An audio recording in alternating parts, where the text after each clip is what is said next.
Sonia thaនឹងធ្វើវីដេអូរហូតចាមិនឈប់មិនសម្រាកទៀតទេអញ្ចឹងហើយក៏តនេហ្នឹងគឺកាត់វីដេអូមុខខំផងអីផងអូយនិយាយពីថាមិនស្រួលទេបងប្អូនតែអ្វីសំខាន់នោះគឺការសន្យារបស់ខ្ញុំចាខ្ញុំមិនចូលចិត្តនិយាយកុហកឬក៏និយាយបន្លឺបោកប្រាស់បន្លំអីនោះទេថាសន្យាថានឹងធ្វើគឺធ្វើហើយឥឡូវ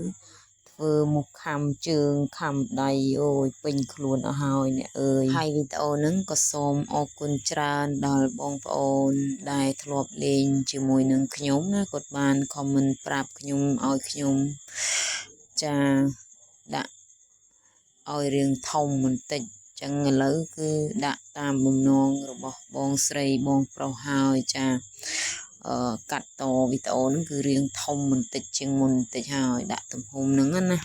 ចូលមកដល់សាច់រឿងវិញបងប្អូនហើយក្រឡេកមកមើលគោឯនេះវិញឈរឯងកំសត់មែនតែនចាមិនដឹងថាគាត់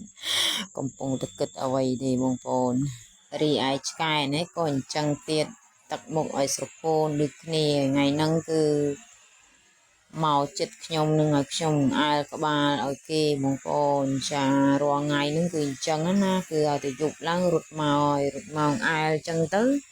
រត់ទៅវិញហើយឲ្យតែបានអើតិចគឺរត់ទៅវិញហើយហ្នឹងគឺថាឆ្កែគេទេប៉ុន្តែយប់ឡើងគឺរត់មករកខ្ញុំឲ្យខ្ញុំអង្អើក្បាលឲ្យអើចង់អើឡើងអញ្ចឹងទៅលូនក្រាបនៅជើងយើងអញ្ចឹងបងដូចមនុស្សអញ្ចឹងណាឲ្យមើលទៅគួរអាណិតមែនតែនអញ្ចឹងទៅខ្ញុំក៏ធ្វើជារៀងរាល់ថ្ងៃអញ្ចឹងទៅយូរទៅ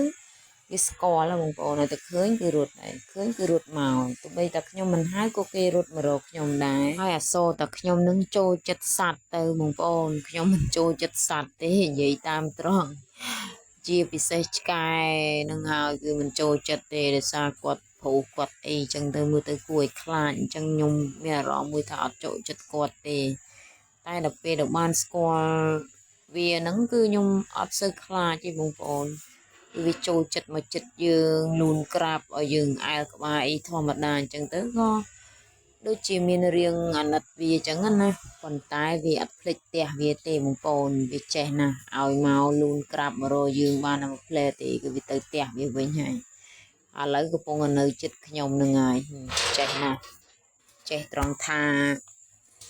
ពេលរួចគឺរត់ទៅរកផ្ទះវិញហើយអត់ចោលកន្លែងណាសត្វណាបងប្អូនចាបើយើងចិញ្ចឹមផ្ទាល់ដៃអានឹងវានៅចិត្តយើងរហូតទេតែបើ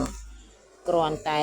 យើងគ្រាន់តែស្គាល់វាអញ្ចឹងទេគឺវាមិននៅជាមួយនឹងយើងទេចាប៉ុន្តែអានេះអាស្រ័យទៅលើបងប្អូនស្រឡាញ់ទេជួនកាលទៅឆ្កែអាចនឹងនៅជាមួយនឹងយើងដែរ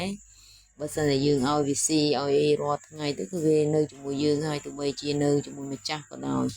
ចាអញ្ចឹងចប់ដោយត្រឹមនឹង